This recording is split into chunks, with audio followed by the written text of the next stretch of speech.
Welcome to Show Me Something Wrong, where each episode one of us chooses a movie to watch that the other hasn't seen. The movie is often obscure, usually odd, and always wrong.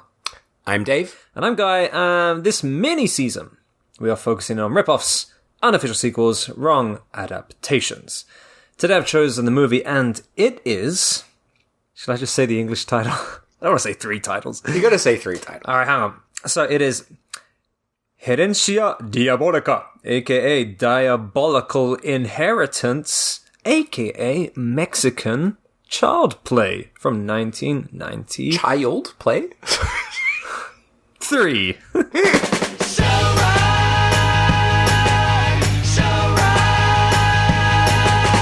Is it Mexican Play? Child's Play. Ah, okay. Child's Play. Child's Play. There we go. There you go. Are we done? Yeah. So, Mexican Child Play. You said Child Play again. Do I keep saying Child Play? Yeah, I think so. God damn it. But I kind of like it. Mexican Child Play. There's a small S on that. Child's Play. Child's Play. Yeah. Well, as always, let's get started with Child's Play. As always, Yeah, every episode we talk about Child's Play. Our relationship with the original Child's Play. Sure. I don't know about you, but I was never like the biggest Child's Play fan. Like, I liked it well enough, and I saw the first 3 whilst I was a teenager, and they were fine. You know, it was like, oh, this is kind of an amusing gimmick in a way, but it didn't really stick with me much like a lot of the other kind of slasher type films, the stuff, stuff that I really like, Hellraiser or the Nightmare on Elm Street films that I watched around the similar time. I, on the other hand, love Child's Play. Mm-hmm. I think I've talked about it on the podcast before. I had like a massive fear of Chucky. Yeah. Based on like a news report I'd seen about Child's Play 3. Where they the kids killed a Yeah. toddler or something like And that, we're right? apparently inspired by Child's Play 3. Yeah. That sort of stuff. But Yeah. in that news report, seeing Chucky's face, I was fucking terrified. And also, I've got a pretty special memory of Child's Play 2, because it was one of the first proper horror films that I watched. Right. I remember spending a night at a friend's house and we watched Nightmare on Elm Street 3 and Child's Play 2, and maybe even The Shining in the same night.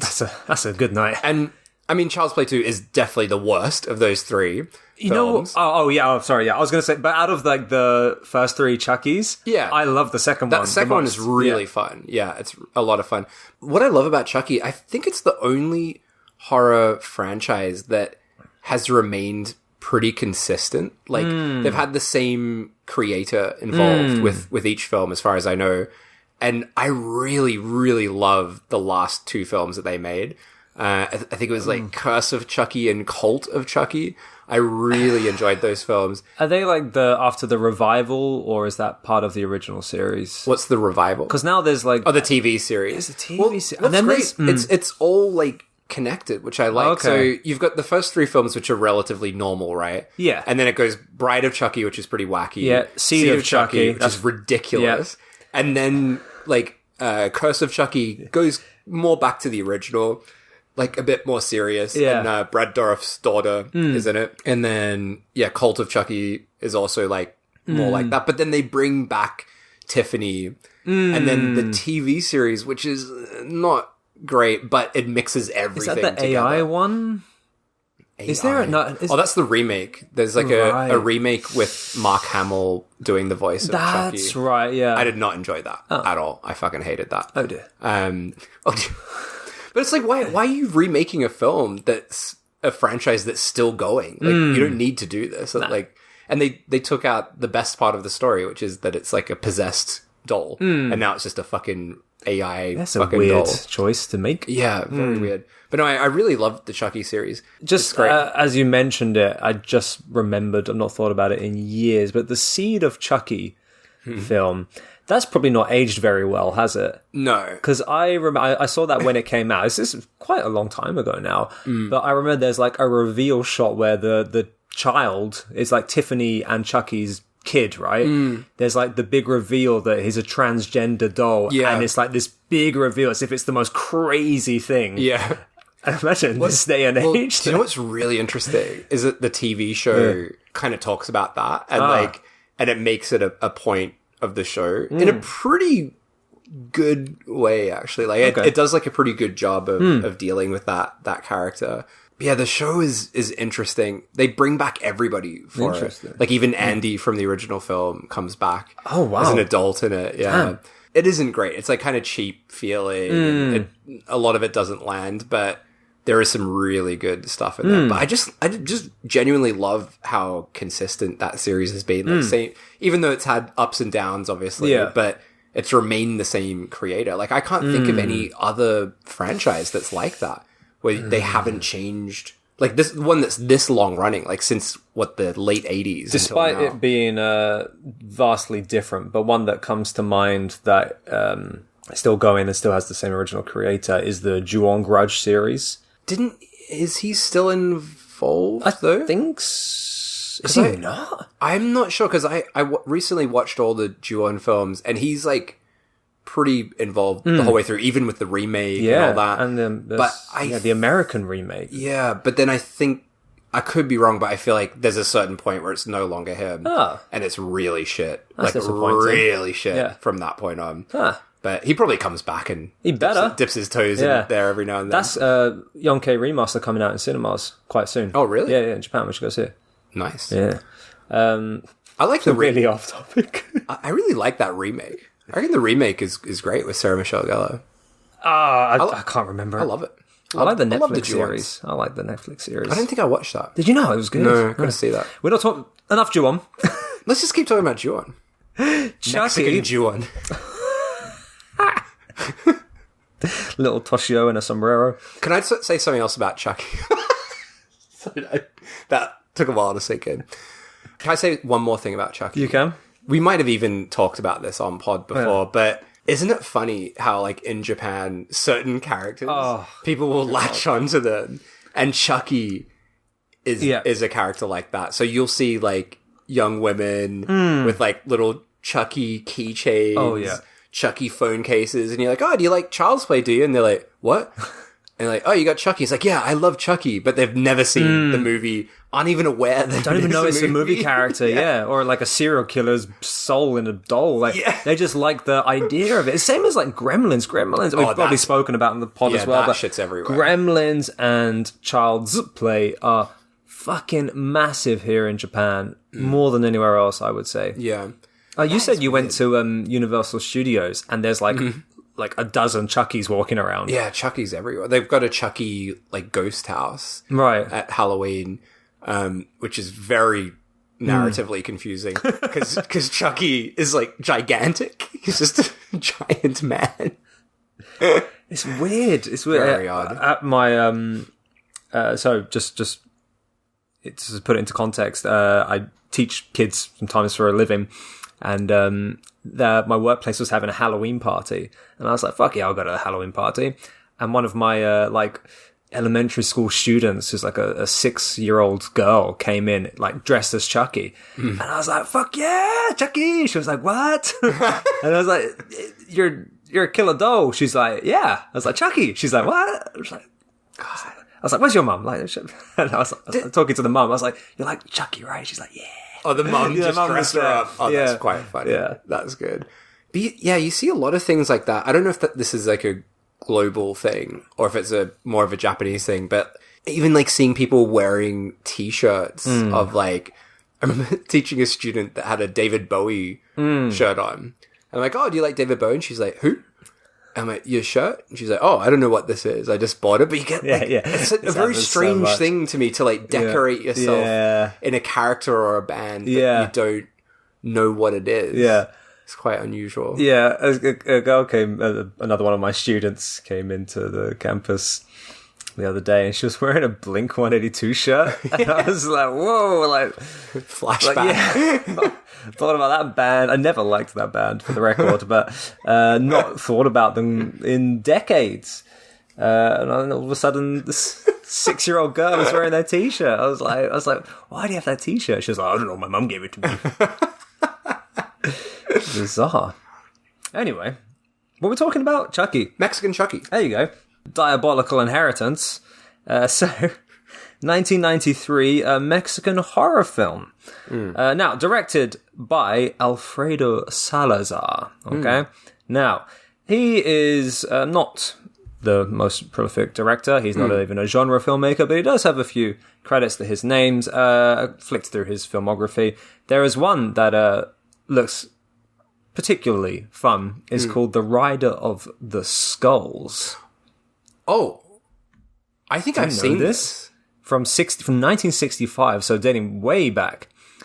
And it's about a masked fighter with a sombrero that fights universal monsters, like classic monsters. Have you seen it? A very, very long time ago. And I don't remember it other than it being very fun. Yeah, it's awesome. It's like it's a completely black and white film made in the 60s. Yeah, he like fights the werewolf and then a vampire bat thing.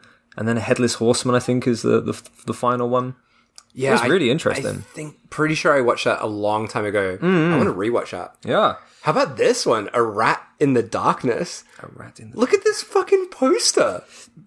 It's good. That's a lot. But yeah, this guy, I think that one I just said, The Rider of the Skulls, that was his first film back in 65. And then this was his last film, the one we're talking about today. There you go. Yeah, there you go. So he must have been quite old when he made this. I think so, yeah. Now, it does feel like the film made by a tired old man. It's such a tired It's a very slow-moving film. Yeah, it's like, it really is the opposite of last week with Gums, where it's like pure chaos. This film is just like, don't worry about it, man. Yeah. Here we go. Let's just take a slow walk through this film. It is a very slow walk. Now, this film has been recently dubbed Mexican Child's Play. Now, it was possibly inspired by Child's Play, the killer doll. But besides that concept of the killer doll, like, the comparison kind of just ends there. Yeah. Like, it's not a rip-off film. It can barely be considered as an unofficial rip-off, or you can't even really see that much influence within the film regardless. But still, it has been dubbed the Mexican Child's Play, which is a tad misleading. So despite us talking about Mexican Child's Play for this rip-off film series, we're kind of just going to tackle it as its own thing, I guess. Yeah. So, into the film. Into the film. So, some of the worst font I've ever seen used in a title sequence. Fucking disgusting. It's a good one. Truly, truly awful. Like, sort of still frame title sequence. Ugly, ugly font. And some real nonsense stock music. Oh, yeah. So the music in this, it's bad. It's bad and ill-fitting, often. Some of it is great. Some of it's good. Some of it's ill-fitting. Some of it is just, like, tripped the fuck out. Like, some of it feels like Tangerine Dream. But, like, shit Tangerine Dream. Yeah. It's weird. We'll get to that. Yeah, we will get to that. So it opens with an old woman dying and holding a clown doll. You say clown doll. You say clown doll, but it's clearly a little person with clown makeup on. So, yes, the evil doll in this film switches back and forth between a doll, a clown doll, and a little person dressed up as said doll. A terrifying looking little person. He looks quite old. Yes. So let's talk about the look here. Because, I mean, if we think about Chucky is like a kind of a cute, like a little chubby ginger kid, right? Yeah. Colourful clothes. This doll, let's forget the man. The doll. It's fucking massive. It's like the size of a 10-year-old kid, right? It is huge. Long arms, long legs, and it has like a elf's hat on or something, right? With a completely white face. And it's a clown. Clowns are fucking frightening already. It is. If you were scared of both dolls and clowns, this would be fucking hell for you. It's like a double whammy. Not only that, depending on the shot, the doll suddenly changed into a fucking 40-year-old man. I would argue much older than 50-year-old. I don't know. He's a little person in a doll suit, and the doll suit it could have only have come off like an elf toy or something. It's no kid wants that. No kid wants that. Why is it even like Christmas themed? Is it Christmas themed? It looks like no, it's not. No, why did I even say that? But it looks like an elf. It's like a clown and an elf. It's got a big elf hat. Or maybe that's a clown hat in Mexico. I don't know. Regardless, it's fucking terrifying. Maybe that's a clown hat in Mexico. Maybe it is. Can we talk a little bit about the location here as well? So this old gran hugging a creepy little person clown doll. She's in this mansion that she's at is fucking beautiful. This is like one of the most stunning locations I've ever seen in a film. Essentially, the house looks out over this, I guess, a lake or a pond, a massive like pond. Their own private pond or something. It's fucking huge, though. And it has this massive, like, water fountain. Yeah. And this is just such a fucking incredible location. And it shocks me that they were allowed to shoot this film in this amazing location. It looks, it's awesome. The whole way through the film, that's all I could think about. It's like, fuck, this house is great. Yeah. Terrible kitchen, though. Really bad Terrible kitchen. The kitchen sucks. You need a good kitchen. Going back to the titles that you mentioned and our terrifying 50-year-old little man, the opening titles credit him as the world's smallest actor. Not true. No. Definitely not true. Definitely not true. But that is how he marketed himself. Right. So let's talk about the little man. Margarito Esparza. Now, he is a interesting person. He passed away already. But looking into him, I couldn't tell if he was like a very, very famous person, or just someone that appeared in a couple of random things here and there. Right, okay. Because I was looking at his filmography, and his filmography credits extend to this house. It's probably been in how many films is this? I know, let's say 10 films, okay? His credits are Dwarf, Baby, Doll, Unknown Character, Dwarf, Uncredited, Unknown Character, Unknown Credited, Unknown Character, Uncredited, Clown, Unknown Character. That's so sad. I know, right? So I was like, oh man, this is a bit of a bleak filmography. Yeah. But then, like, looking into the person himself, apparently he was a comedian and he was a singer. He used to sing like mariachi music and perform, and he would always perform on TV. And there's like footage of him performing on like variety shows and singing mariachi, playing his guitar with like people dancing and celebrating him as if he's like a pretty big deal. And then there's this video on YouTube, and it's like a video celebrating his life. Right. And it's like an entire documentary about the man. Huh. And and it's all in Spanish. I just watched it with automated subtitles on. But it has over 32,000 views. Really? Yeah. Okay. So I was like, so he must have been known and loved by someone and had some sort of a following to have these appearances on TV and this video been made about him and stuff. But interesting. Yeah, so he's kind of a bit of an enigma, and people were commenting in the comments as well, like, "Oh, I remember seeing him sing at this place, and he was incredible."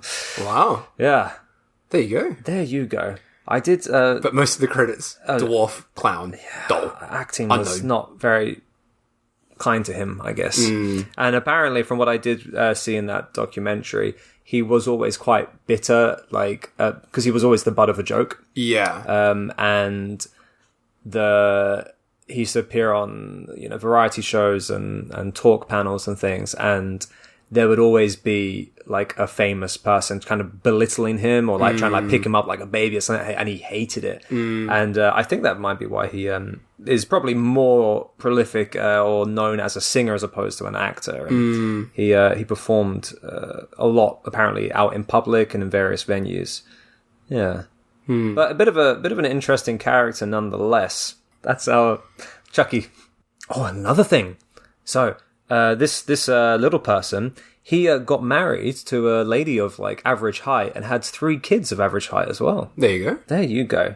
So he was a bit of a ladies' man. What? Because he got married? Got married, had 3 kids.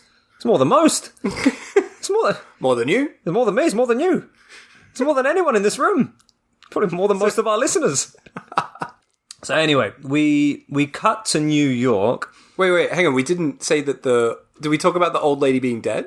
Oh, I thought she's so dead. She's dead. The old lady who's holding the little clown dies. Yeah. We don't see how she dies, and the nurse comes out and is like, "Oh, she's dead." Doesn't care too much. But then the thing I found so funny about this is like the doll comes to life in this shot and touches her face. Yeah, and I'm like, well. There's no mystery here, boys. It's not like in the original Child's Play. It's a very long time before we see Chucky moving about. Yeah. Here it's like within, what's that, like 2 minutes? Scene, yeah. Yeah. And then that cut to New York is just like, whoa, hang on, wait, what are we doing? Ridiculous. What are we doing here? Yeah, it's such an unnecessary cut as well. Suddenly we're in New York, and a distant relative of hers, Tony, he basically gets a phone call, says that he's inherited the mansion that she lived in, and then we immediately just cut back to Mexico. No reason to go to New York. No reason. Apparently this Tony actor, Roberto Guina, I'm not sure if that's how you say his name, he mentioned that this film was a great disappointment after watching it. And he said that he cited the poor direction from the director and a meatless script was meatless. Yes, a meatless script. I mean, he's not wrong. There, he said great disappointment. Unfortunately, I've got some things to say about this guy. Oh yeah, not yet. When we get to him, he lives there. He moves to the mansion with his pregnant wife Annie, who is a babe half of his age. So, how would you paint Tony in a picture? Yeah, I mean, he looks like a used car salesman that's like close to retirement. He's got like a mustache. He's a bit. He's not a hunk. He's not a hunk. He's a graying old man. Yeah. And he's got a 20-year-old pregnant wife. Not the first that'll appear in this film. He manages to land the babe every time. But they walk around. It's quite funny. They walk around the house. It's kind of dusty. It's not been lived in for a while. And they have a conversation. And he's just like, I'm sorry I had to take you away from New York. As you said, this mansion is fucking stunning. Can you imagine the situation she would have lived in New York? Would have been a 1-bedroom apartment. Yeah. Ridiculous rent. And he's taken her to Mexico. Beautiful mansion. Private lake. Incredible. Made everything you want, and he's like, I'm so sorry I had to drag you away from your 1-bedroom apartment. But something I found funny about this is like they've decided to move to this place, but they're painting a picture of Tony and Annie as if they're like paupers, So it's like, I gotta go get a job, gotta hit the streets, get a job. Yeah. And it's like, dude, if you're this poor, sell this place. You're gonna get millions for this property. It's fucking enormous. Just stay in New York, mate. Sell this. Yeah. Like, it would be insane. The idea of moving to this place, the upkeep for this place. You can't look after this place by yourself. You're gonna have to hire people. They got people.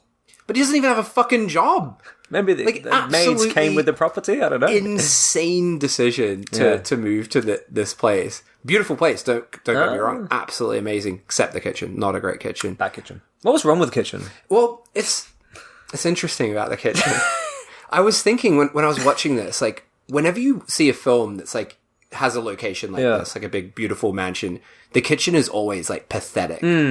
And I realized while watching it, it's like, oh yeah, of course, because these people wouldn't cook because they're rich and they're in a mansion. So the kitchen's not for them. The kitchen's for their servants that are cooking in there. So it's always like a shitty kitchen. But these guys, like Tony, doesn't have a fucking job. So they have to use this kitchen themselves.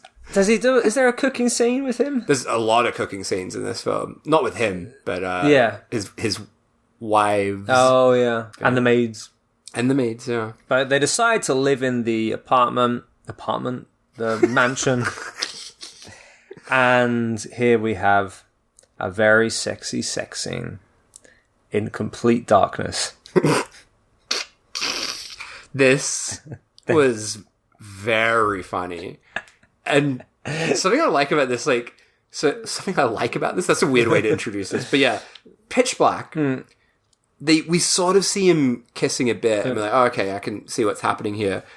But the reason we know that it's a sex scene is because of the music that's playing, right? It's like that drum sound that indicates a fuck's about to happen. But I was thinking about that watching this. How do we all immediately know that sound is like a sexy sound? Sex drums. The sex drums. I was just thinking that, like, there's nothing really sexy about that drum beat, but you know what's happening. What's coming. You know what's happening. Yeah, it's a weird one. It's such an odd scene because you can't see anything that's going on. It's just shadows bumping in the night. Yeah. And on that as well, like, I've even written a note here at this point. So it's pitch black. And at this point in the film, I don't know how far into it we are, but I have no sense of what these characters look like. Because we've only seen them, like, from wides. I've seen a mustache on Tony at most. You pick up on mustaches quite a lot. Yeah. But yeah, like, you really can't get a sense of what they look like. And I only realized that Tony was, like, shockingly old, like, much later when we finally get a close-up of him. So they do a shag in the darkness, and then it's the next day. Tony arrives somewhere. He's got a meeting with the manager. I guess that's him going out looking for a job. And Annie is walking around the house and just having a look, see what's going on. She comes across, I think it's a barn. At first I thought it was an attic. Oh, I thought it was an attic. I think it's actually a barn. Really? But they go upstairs, right? Is it a barn? There are times where I thought it was an attic, but then there are times we come back to it and it looks like a barn. Oh, I know what you mean. Like, much later in the film, you see someone go into it and they're on, like, a rooftop. Yeah. So it's like a rooftop attic barn. Is that a thing? I guess so. I want one of them. But I know what you mean. Like, I was also confused because later on we have quite a baffling moment. A rooftop attic barn. Yeah. The horses are going to have a hell of a time getting off the roof. And she doesn't seem phased at all because there are, like, human skulls. There are like devil masks on the walls and stuff. And she's just like, doesn't care. Opens a trunk and finds a clown doll. The clown. Yep. And brings it downstairs. Now, Tony comes home and she announces she's pregnant. Yeah. So there's a lot going on. So I guess that she got knocked up during that pitch black bonk. Yeah, that's how it works. Yeah. One bonk and you're done. You're full. The narrative of this film is so fucked. Like the way, such a mess. The way that is introduced, like, hey, I found this doll and I'm having a baby. I'm just like, what? Yeah. What is the narrative beat here? Yeah. But I also love this part here. I think Tony is, like, showing photos of his, or, like, they're looking at photos of the aunt as a child with the doll, and, like, they're just talking about the doll for a bit. And then, and we hear that she, like, never left the doll alone after she was widowed. But I just love this part. Annie is like, oh, by the way, your aunt practiced black magic. Yeah. I found a few skulls upstairs. Yeah. And it's just said as this, like, I found some satanic objects. Yeah. It's ridiculous. And it was, like, right after Tony also said, I hated that doll when I was a kid. I used to think it moved and stuff. And it's like, ha ha ha. By the way, your aunt practiced black magic. Yeah. She was into Satan and stuff. And then he's like, like I said, why do you say that? And found these skulls. And he just says, ha ha, one of her weird hobbies. Yeah. Brushes it off. Now, after hearing that conversation, black magic, finding skulls, demon mask, pregnant, you would probably be a bit cautious. However, Annie, being the star brain that she is, decides to take the doll and put it in the baby's crib. Yeah, that's not a good move, is it? No, literally just finding out that the owner practiced black magic. Also, sorry, this is not story related. Did you notice what happens when, so she puts the doll in the cot and leaves the room to head to the kitchen, but did you see when she's on the stairs? No. Oh my god. I think this could be one of the funniest moments of a crew member being fully in shot. Oh, the guy. It's just the guy on the top of the stairs. Maybe the director, because it was like an older guy, right? Just like watching the action, and at first I'm like, oh, like it's a character, but no, just a crew member. He's just very watching, much in shot. Just watching. Does he like move out of frame halfway through? He's just like, oh. He didn't think to like bump in a bit on that frame. Yeah, just zoom in a little bit. Yeah. Oh well. I love a crew member in shot. Have you ever seen Spookies, the movie Spookies? No. It's a pretty great and terrible like old 80s horror film. But there's a bit in it with like a puppet monster. And you can see at the bottom of the frame the puppeteer, but like so obviously in frame, moving it around. He's got a big smile on his face, and you see it multiple times throughout the film. God. And it totally takes you out of the movie, but also adds this level of madness that I absolutely love. That's great. And that's my favorite crew member in shot moment nice. of any film. So she's put the doll in the crib, but somehow it starts appearing in other parts of the house. She's like, Tony, what are you doing? But he's not home. So he comes back home later, and she confronts him. Like, did you move the doll? It's appearing in different parts of the house. And Tony, being the belittling dick that he is, he's like, no, it's probably just you who moved it and forgot. Oh, what a cunt. He's a bit of a cunt, isn't he? Yeah. He is. What's his appeal? He didn't have a job. No idea. Didn't have a job. He's a bit of a cunt. It's like 60. Got a mustache, 60 years old, pitch black sex. Yeah. Right, he can knock a babe up in one go. Yeah. Now, this is another thing. So he's at work. Oh, he's got a job now, apparently.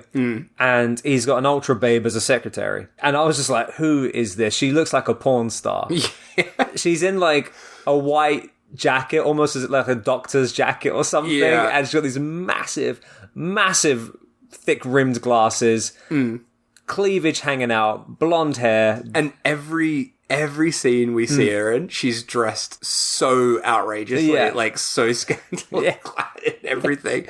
So clearly, like seeing her in the scene, it's like she's going to be in it later as well, right? Yeah. But I was like, who's this? Yeah, like, who is this? Who is this very distracting character in the scene? She's a very famous and prolific actress in Mexico. She's been in a ton of stuff. So she was like the big name to this movie. What's her name? This is Lorena Herrera, I guess is how you say her name. But she's got 47 credits to her name, at least on Letterboxd. But if you look at the covers to the films that she's in, she's always like the main character. She's kind of like the big, like blonde bombshell type. So appearing in a ton of stuff, always as the main girl. There you go. For example, here's a good poster. Des Vestidas. I can't read that. There you go. There you go. There's another one. Hang on. I'll find a good one. A painted one. Oh, that's great. La Fichera. What does that mean? Don't know. So yeah, she was a bit of a big name back in the day, and here she is playing the hot blonde secretary. So she is the secretary to Tony. I don't even know what his job is. He just sits behind a desk. He does. That's it. And goes on business trips and leaves his pregnant wife at home with a killer doll. Oh, he's a cunt, isn't he? So apparently he's got to go on a business trip and is leaving her alone with the doll. So Annie is on her own at home. She walks around. She finds the doll amongst a pile of broken stuff. She's not really fazed by it though. What does she do? She puts it back in the crib. She's not very smart. Why is she always doing that? No idea. But this scene made me laugh quite a lot. because she's like just doing this housework, right? She picks up the doll, put it back in the crib. She goes to the garden for like a frame of gardening. Yeah. It's like, oh, we need to show time passing. So she's like, go to the garden, and she like cuts a twig off a tree, comes back into the house, and the doll's back on. Now is on the stairs. Oh god, it's such a fucking lethargic film. Like there's like you talk about like going outside to garden. It is there's just so much shit like that where it's like, all right, we got to show time passing. So here's someone walking around for 2 minutes and then coming back to the same room. It's very tiring. Yes, it's like that scene in Zombie 8, Urban Apocalypse. Is it Urban Decay? Urban Decay, yeah. Whereas like the lady, she's like, she gets her email about her ancestry come through, and she's like, I'll check it later, or something. And she goes to the balcony, drinks a glass of wine, and then comes in and looks at her emails or something ridiculous. God. Yeah, just like showing time passing in the most boring way possible. So the doll is on the stairs. She's like, this is kind of freaky. So she decides to put it in the closet under the stairs and just lobs it in. Lobs it in, locks the door.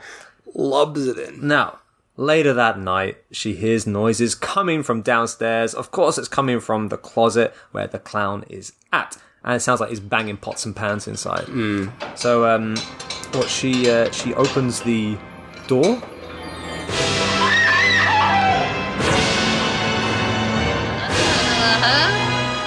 And the clown comes jumping out and starts making all these weird, like, noises. Yeah. It's just and kind of chases Annie up the stairs. She's running away, pure terror. It's the big horror scene, and she gets to the top of the stairs, and the clown is waiting for her. He's there, mate. And we get this like zoom in on his face. He smiles, and we get a very slow fall down the stairs. There's some really silly slow-mo in this film. Oh, yeah. Very slow. I feel like any time it gets to a climax, it slows it down to a halt. Which often draws attention to the patheticness of what we're seeing, whether it be the stunt or the dummy that they're throwing off a cliff or something. Really letting us soak in how cheap and shit this is. Yeah. Yeah, it is it's not a good scene. She's dead. She's done. My favorite, not my favorite part of the film, but one of my favorite parts of the film is the next moment. So she's gone down the stairs, and then we cut to Tony walking along the street, full Charlie Brown style, like looking down at the ground, really sad, like, no, my wife is dead, like kind of vibe. Like walking along, and they have like a voiceover over the top saying, your wife is dead, but we saved your son. But just the way he's walking, like, this is not how you walk if your wife has just died. You don't Charlie Brown walk across the screen, and it's a wide shot just following him along. Director's like, oh, you gotta look more sad. Look more sad. Man, that really, really cracked me up. And his acting, when he's in like the sad dad mode, like all that, like from this point on, it's really funny, his performance. Because it's not, it has like no depth to it. It's just like, he's just a little bit sad. Yeah. Oh dear. But yeah, like you said, they saved the baby, and Tony decides to raise him on his own. And we really jump around in time. Oh, so much as well. So we've seen this, so we've already probably jumped around quite a bit. Yeah, because he's gotten the job and she's pregnant. Like, and there's no indication of time. Yeah, and like, oh, your son's all right. And then suddenly we just see the son, who's like, 6 years old, riding around on a bike. So it's like, oh, so 6 years have passed since the wife's death. We don't know anything that's happened. What's that creepy clown been doing? Well, this whole time. Well, we know that, their son named Roy. Now, Roy's a name, isn't it? Roy the boy. When I think of a Roy, I always just think of an old man. It's an old man's name. It is. Yeah. I don't know if it's a generational thing. Yeah. But I just can't imagine a 6-year-old child being called Roy. I feel like you become a certain age and then you become a Roy. Yeah. It's a process. Yeah. To become a Roy. You have to work on it. I sort of feel the same way in House by the Cemetery. The kid called Bob. Bob, yeah. Is also Bob is an old man. It's not really a name for a boy. Yeah. It's like you... Like Bobby. Call him Yeah. Bobby, and then he becomes a Bob. Or do you start off as a Robert or a Robbie, and then as you grow up, you become a Bob? Yeah, over time. Yeah, but what do you start when you're a Roy? What's the start? Is Roy short for anything? Roymond. I don't think it is short for anything. Is Roy just Roy? Have you met a Roy? I've not met a Roy. I've never met a Roy. Fuck. I've never met a Roy. I've met a Ray. Not a Roy. Short for Raymond? Yeah. That's also an old man's name, isn't it? Yeah. So, Roy, the 6-year-old kid... Roy the boy. There you go. Roy the boy. It's his birthday. He's got the doll. Absolutely loves it. Takes it everywhere he goes. Over the moon. Now, if you were the dad, you might think, maybe get rid of the doll. Yeah. After my black magic practicing aunt died, and then my wife's mysterious death after she was saying it was moving around, and the satanic shit going on in the attic barn on the roof. But no, he's a bit of a blunt knife.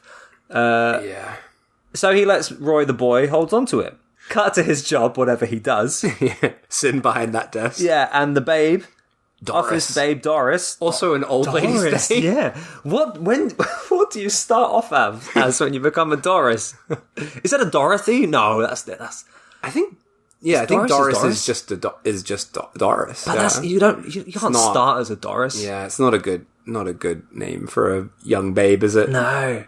So Doris the babe, she starts grilling Tony the cunt. She grilling and grooming. Yeah, she's like, you got to snap out of it. You've been moping around for too long. So what does he do? Goes on a picnic with her. Marries the office babe. Let's not skip past this picnic. Oh, yeah. Oh, Christ. This is my favorite stuff in the film. I don't really like any of the horror stuff in this film. I found it deeply boring. I found this film deeply boring. A very and lethargic. slow-moving film, yeah. But I loved this weird shit of like just the weird tangents that it goes on. So Doris has been trying to convince Tony to marry her. Well, not even that, just like get over it. Yeah. Like, and then we just cut straight to them having a picnic. Pretty nice looking spread, actually, that picnic. Yeah. And they're drinking a cheeky little wine. She's dressed at this point like a full-blown prostitute. Yeah. Like, it's absolutely it's mad. Fucking insane what she's wearing. It's mad. But they're in this fucked up fever dream park. It's like I was like, whoa, okay, there's a big horse statue like in the middle of this forest. Yeah. And then in the background, there's these like weird statues of kids, but they're like gigantic statues. And it's just really, really strange. It's really strange. And then it keeps like spiraling down into this weird fucking fever dream romance scene where they're like feeding these like dirty ducks in the pond. Ducks. And then like all the music is just this tripped out slow moving music that I genuinely thought that I'd accidentally set the speed to like half speed because the music was like this weird fucking music. Oh man, I love that scene. It's my second favorite scene. Right. First favorite to come later. It's just a montage of them being happy. In a very weird location. Yeah, but just hugging in the forest. Yeah. Just hugging in the forest. Feeding the ducks, dirty ducks, as you said. Hugging in the... That's what happy people do, according to this film. You hug in the forest. You feed the ducks. But yeah. Have you ever fed a duck? I've fed a duck. It's the happiest thing in the world. Who hasn't fed a duck? That's great. Now... We're already about halfway through the film by this point, and it's been very slow and odd up until this moment. Yeah. But it kind of... This is a turning point. It gets weird and weirder from here on. Yeah. So we cut to Roy the boy, who's playing in some bushes, just running around in bushes, and we see the doll through leaves and shit, running around in his little clown costume. It's quite a thing to see, isn't it? It is. And like Doris the babe, she's just like, Roy, I see you never leave your clown doll. And he mentions no because he gets very angry. Yeah. And Office Babe is like, what? Yeah, she's not keen on this at all. Also, did you notice that Roy the boy is already calling Doris mum? Yeah. I suppose he never met his mum. But, like, that was a quick transition, wasn't it? It was. Yeah. I love, as well, Tony explains the clown doll tale to Doris. And he's like, that clown doll. Yeah, my wife that got killed, she said that clown used to move around. And Doris is just like, you fucking serious? Get rid of that doll. She's much smarter than Tony. Yeah. She's the only logical one in this film, really. Yeah. Roy the boy is not logical. He's nothing going on in that brain of his. Tony the cunt, he's no good. It's all about Doris. We love Doris. Just change her name. Doris wakes up in the middle of the night because she's like, I've had enough of this doll. Goes on a doll Got to get hunt. rid of it. She goes into to Roy the boy's bedroom, takes the doll, locks it in the closet. They love that. They love locking things in closets, don't they? No. Now, Roy is, of course, upset he can't find his doll, but Doris has the best solution.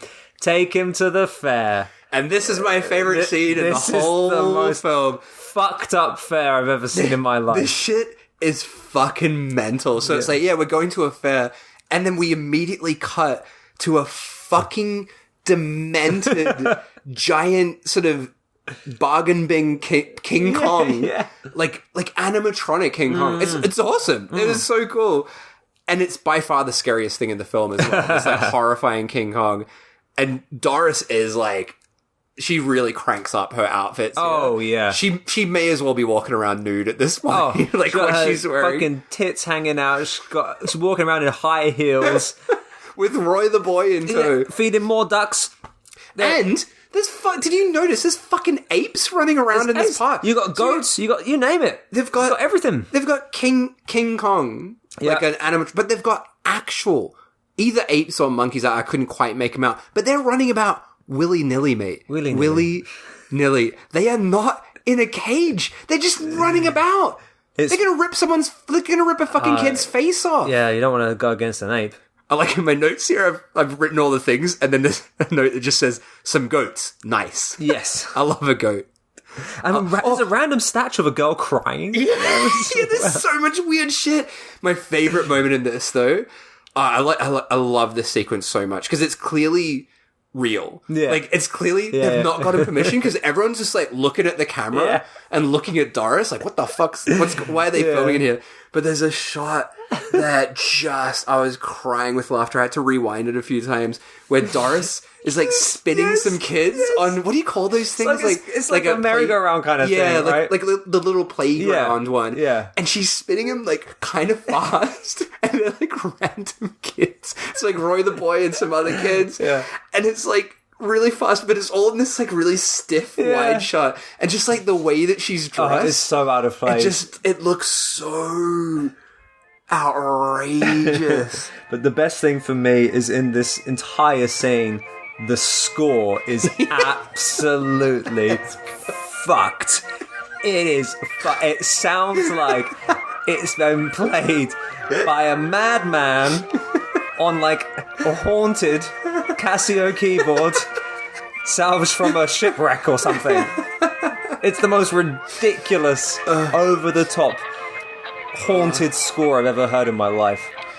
This whole scene it is madness. It's so good. It feels like some mad dad's like home video, where he's like made the score himself.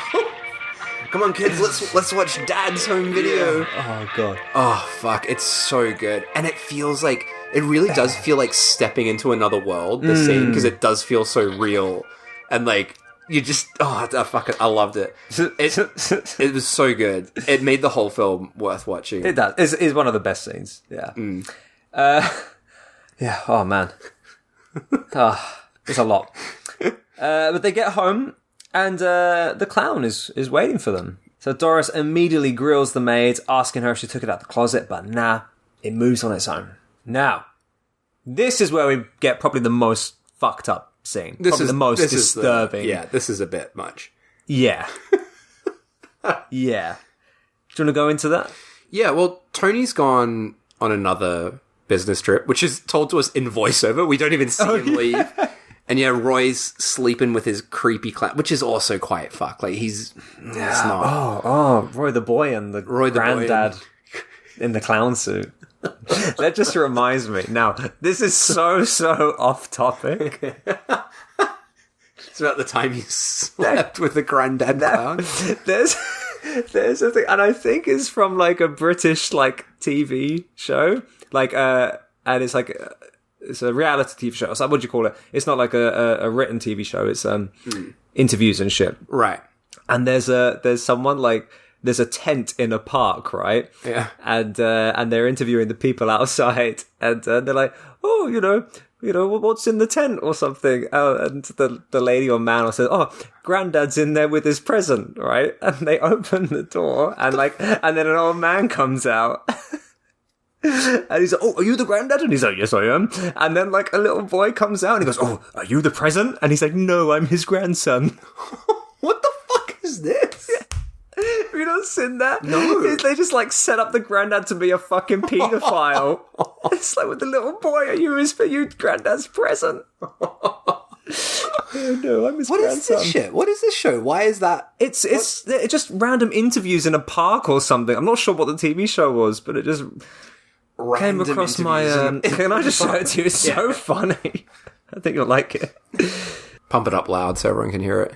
Look, we found some people in the tent. Are these yours? That's Grandad. This is his birthday present. Oh, we're going to speak to Grandad and his birthday present. Are you Grandad? I'm Grandad, yeah. And are you birthday present? No, I'm his grandson. Why would they do that? Why would they air that? No. Oh, he was present. Oh, so gross. Dark. So yeah, Doris is sleeping on her own because Tony's away. Yeah.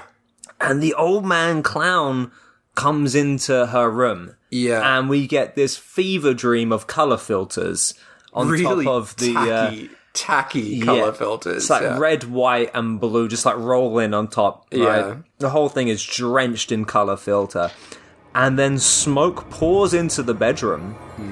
And the clown doll climbs on top of Doris. He's like face to face with her. And then just starts like rubbing her titties. Yeah. And at first I'm like, is he actually doing that? Yeah. And we keep cutting back and forth. I think he takes one out. And he's got his little hands on him. But she likes it. Does she? She seems to be enjoying it in this moment. But then she wakes up from the nightmare, right? That was it's very disturbing. yucky scene. It is yucky. Yeah, she wakes up, it's a nightmare. She takes the doll, and it's now daytime, and she just throws him in the lake. Yeah.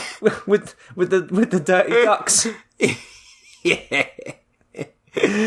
Sinks down to the bottom. Yeah. But then it's like immediately she goes back to the house and Roy's got the doll. Yeah, and he's like, "Oh, how did my clown get wet?" Yeah. And it's like, dun, dun, dun. So I think Doris is starting to go a little bit crazy by this point. Yeah. Also, I kind of liked this touch to the film where Tony comes back from the trip and Doris doesn't say anything about the fucked up clown shit, which I think is like kind of an interesting touch, right? Because she knows that Tony's a cunt. Yeah. And he's like, "Oh, my crazy wife." So she doesn't want to repeat the same thing. Yeah. And she's just trying to deal with it herself. Probably the only interesting part of the script of this film. Yeah. She gets the clown, puts it in a box. Oh, yeah. And drives off with the box to post it, I guess. But when she has like a convertible car, and some random guy just steals the box. It's quite funny, isn't it? It is pretty hilarious. He just runs up, steals the box, and she's like, "Oh well, guess the clown's gone." So the thief, I found this is so strange. This whole scene. So the thief opens up the box. Can I just say before you get to that point, he runs from day to night. Yeah. It's like suddenly nighttime. Yeah, right? and he's like, still got this box. He's like, finally, I'm in a safe area in the forest. He's been running for hours, like all day. Yeah, and then obviously is deeply disappointed when he pulls out that shitty fucking doll. Yep. Throws it into like a garbage heap that he has next to him. Is that his home? Is he homeless? I don't know. I don't know. But yeah, it's just a pile of trash. But yeah, the doll comes to life, eyes bulging out of his old man skull, and picks up a broken bottle. Yeah. And stabs it into the thief's head, and then comes over and he's sort of stabbing him in the face. And the thief dies, eyeballs are all gouged out. Now, I know that sounds violent. It's very weak. lethargic. It's very weak. Yeah, it's like, oh, here's a little stab. Yeah, there's one more. But the thief is like, he's trying his best in this scene to act out the pain. I also love, like, after he's dead, a bunch of rats just crawl out and have a little munch on him. They just do. It's like, out of nowhere, rats. Love it. Nice little detail. Love a rat. Doris is a bit frazzled by this point. Tony comes up with the great idea. He's like, babe, let's go dancing. This is a long, hard watch. Dude, I mean, This I think scene. I've spoken about it in the past, but I can't stand dancing. I can't think of anything worse than going dancing. Can you imagine? Someone's like, let's go dance. Like leaving your house, like getting dressed up, putting on your good clothes, going somewhere to dance. I can imagine if you were good at it, it'd be a fun thing to do. Ah, that's the problem then. I guess I'm just... We're not good at it. No. You ever tried to dance before? No. I can't imagine you dancing. No. It's different, if you just there and then listen to good music and you get a bit of a rhythm in you, have a little bop, that's one thing. But to actually, and I think I remember we spoke about it in the Miracle Bunny episode, where there's a dancing thing, and just like the idea of like embracing someone and slowly shuffling to music just makes me want to die. It sounds fucking awful. I can't think of anything worse. Now, they're like, all right, we're going to go out dancing. They leave Roy with the maid. Roy the boy? That's him. All right, okay. Just checking. Yep.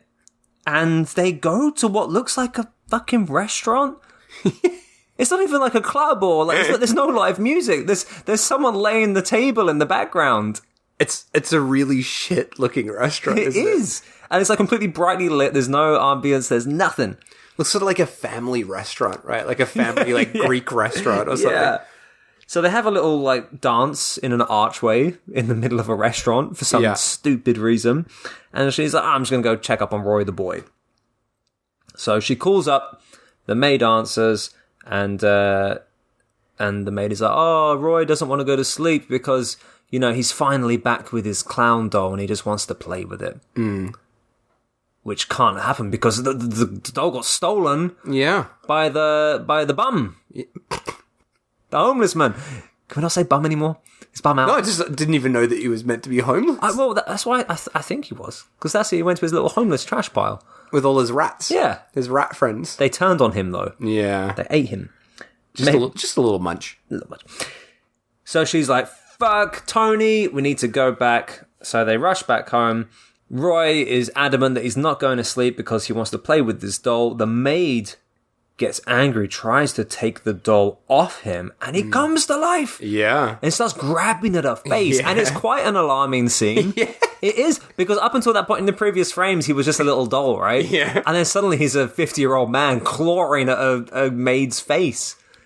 And she's like, it's alive! And she throws him, runs down, and for some reason, she runs into the black magic practicing Attic barn on the roof. Mm-hmm. And then we get the colour filters kick back in, and all the toys start coming to life. Oh, yeah. So why are there even toys there? Yeah, I don't know. Black magic toys, I guess. It doesn't make sense. It's not a thing. Why is there a clown doll? Why is any of this? I don't know. Couldn't tell you. I guess they were like the aunt's toys from when she was a little kid, maybe. I reckon, it could be. Who knows? Who knows? I don't think they really thought about it either. No, but they all come to life. There's a toy train speeding around on its tracks. So someone was playing with toys and human skulls at the same time, I guess. It's all pretty nightmarish. I liked it. And we learn that the doll is controlling it all from outside. He has some little hand powers. So yeah, when she runs out of the attic barn, the clown and Roy... Yeah. Now, Roy the boy seems to be in some kind of trance. But, I don't know, that's a little bit debatable later on. But Roy and the clown are like... mates. And shoulder to shoulder. Shoulder to shoulder. and the clown is controlling all this stuff, right? And then he has like a rope in front of him that the clown starts using telekinesis powers to wrap it around Maria's neck and sort of start choking her. And again, it goes into this slow motion, but I found it fucking excruciating in this scene, because this is a long death of this slow motion rope. And I'm like, this did not need to be in slow motion. You've kind of ruined the impact. Yeah. This could have been actually quite a good scene if it wasn't in slow motion. It doesn't even make sense. No. Because he takes one end of the rope and he wraps it around the maid's neck with telekinesis. Then he takes the other end of the rope and wraps it around some metal frame on the roof. So we're like, okay, we're going to get a hanging scene. Yeah. But then... And then she just flies off the roof. Yeah, she just flings off. And again, it's in slow motion. And it's like the floppiest dummy that we've seen since Raw. That dummy in Raw. Just flopping down the building. And it just really emphasizes how shit. But it's like a frame per 3 seconds. Yeah. It's like gung, gung. Oh, it's bad. So the fact that she flew off the roof, what was the point of the rope? Yeah. We didn't need the rope. Yeah, we didn't need it, yet it was so fucking long for us to see that rope wrapping around it. And I was like, oh, this is going to be cool. It's going to be like a hanging kind of murder. No. Flying off the roof.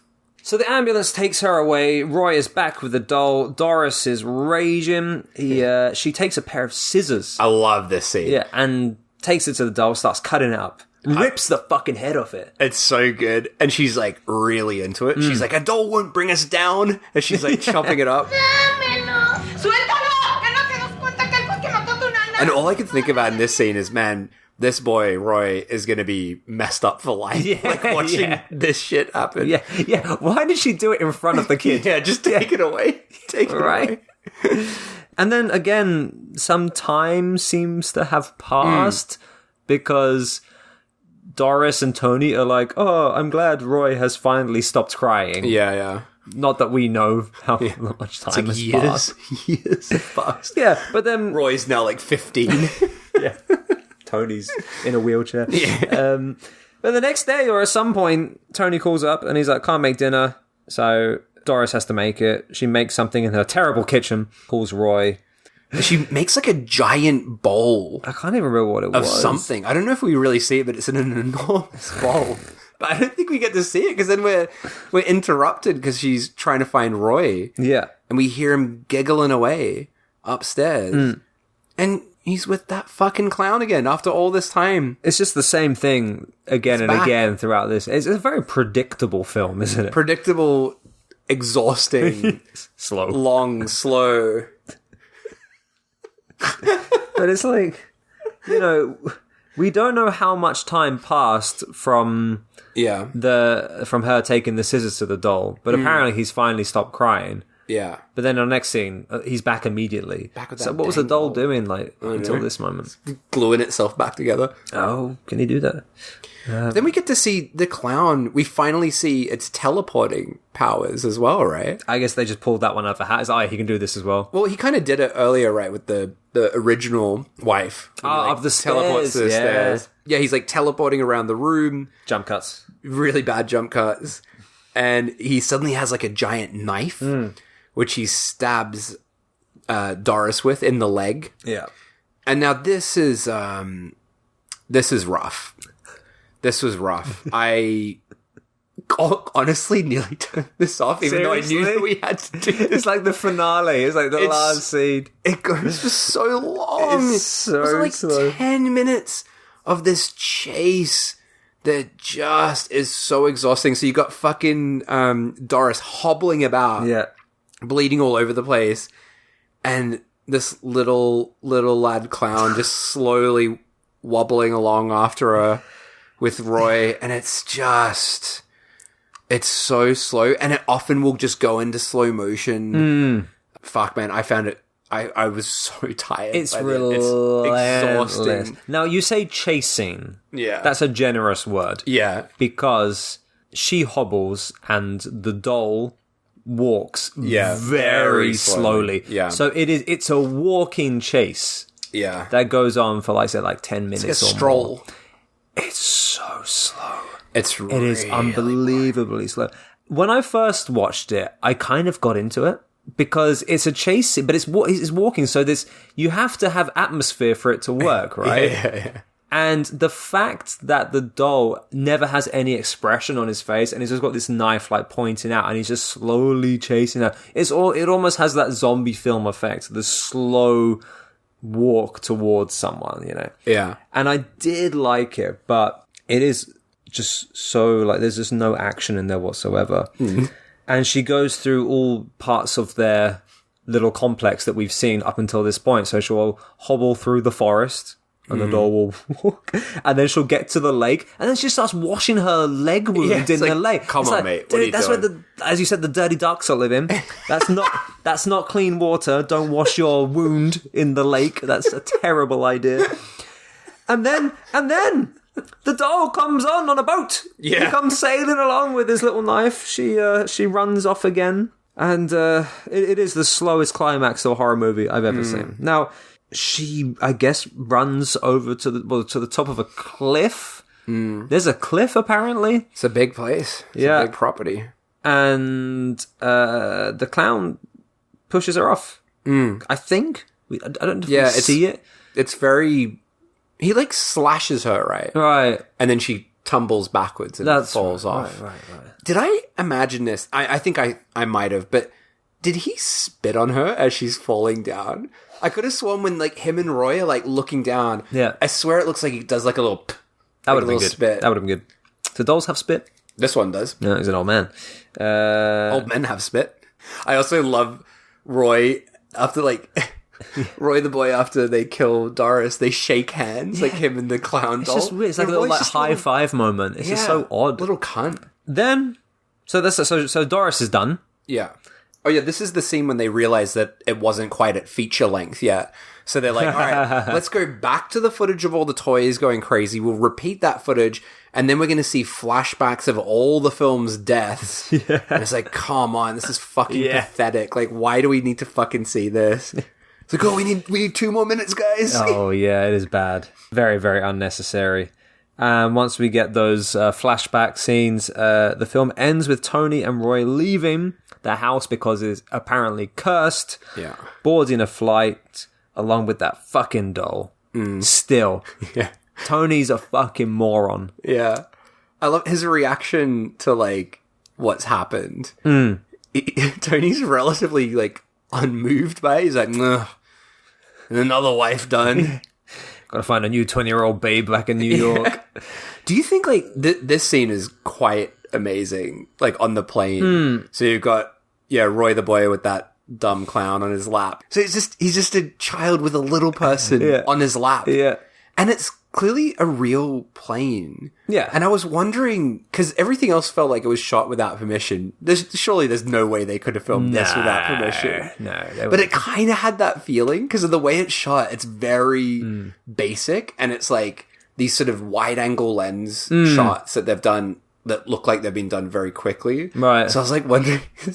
That would have been pretty great. Do they do this without permission? Because that'd be so funny, like sneaking... the little clown onto the plane. I wonder if anyone has done that, like, on a plane, film like a little movie. I don't know. That would be quite fun. It'd be very hard to do these days, but I can kind of imagine back then, maybe you could get away with it. Yeah. But yeah, so Tony's got a little man on his lap, and they're like, oh, we're off to the better life in New York. Yeah. And we zoom into the clown's face, and he's just there laughing. And he laughs and laughs and laughs throughout the entirety of the end credits. That's pretty funny. It is. It's a pretty haunting end credit roll, because it's a scary looking man. He's a scary looking man. He's a 40, 50-year-old little person covered in clown makeup, and he's just grinning, staring at the camera in like a extreme close-up with his creepy little laugh going on for like 5 minutes or something. It's unsettling. I think regardless of who it is, anyone smiling at the camera, laughing for 5 minutes, that's an unsettling shot. Should we put that for the end credits, just as laugh? No. Let's do it. Whatever. You edit them, not me. You can choose. Well, there you have it. There you have it. This was it was quite a rough watch. You know what? I liked it to an extent. Like, there were scenes that I really enjoyed, and I think if you can get into it, it is quite fun. If you can appreciate the shittiness and the ridiculous, like the fairground ride and the slow motion. Great. I think not the slow motion, but the fairground is great. Even the slow motion stuff for me is like it's so bad. It's a so bad it's good kind of thing.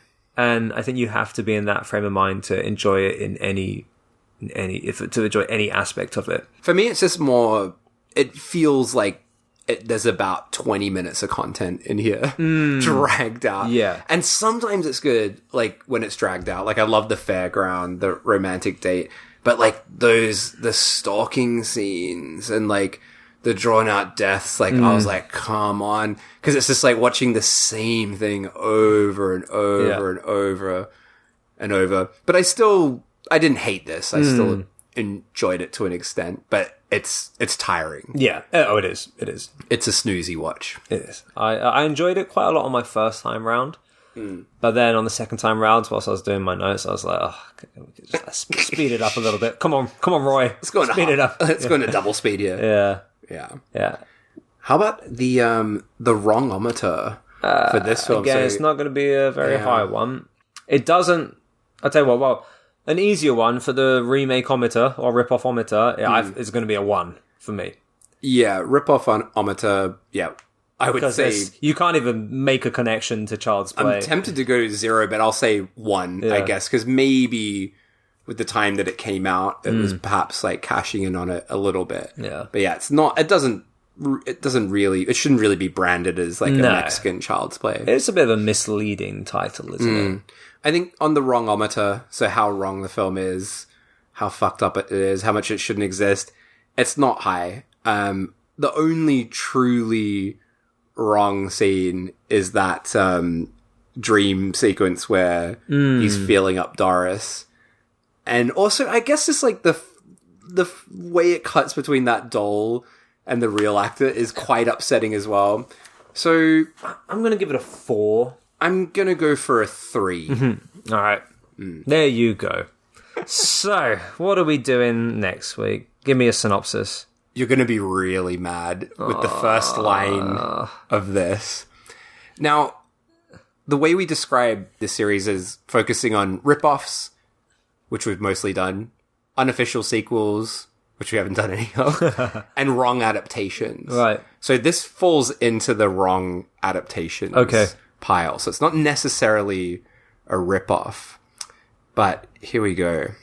There's absolutely no way in hell you'll ever guess this, but I'll just read it just to see the look on your face. All right.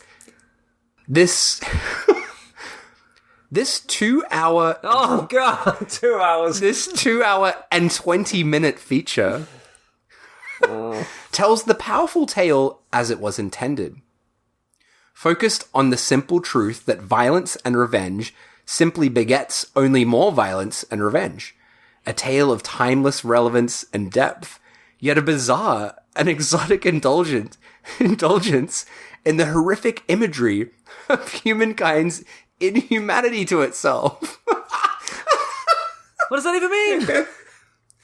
There's absolutely no way you'll ever guess it. And even when I tell you what it is, I don't think you're actually going to know what this is.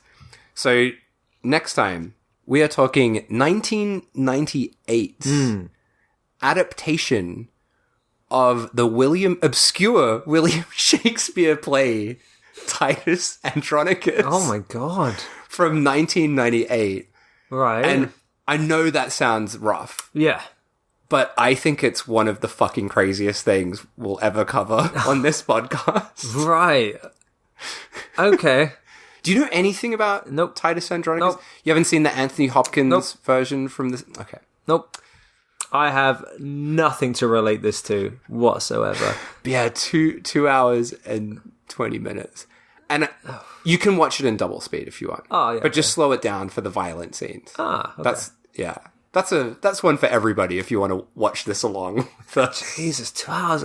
That's the longest film we've ever covered. Yeah, yeah. And I think we maybe won't go into so much detail with not. the story. Yeah.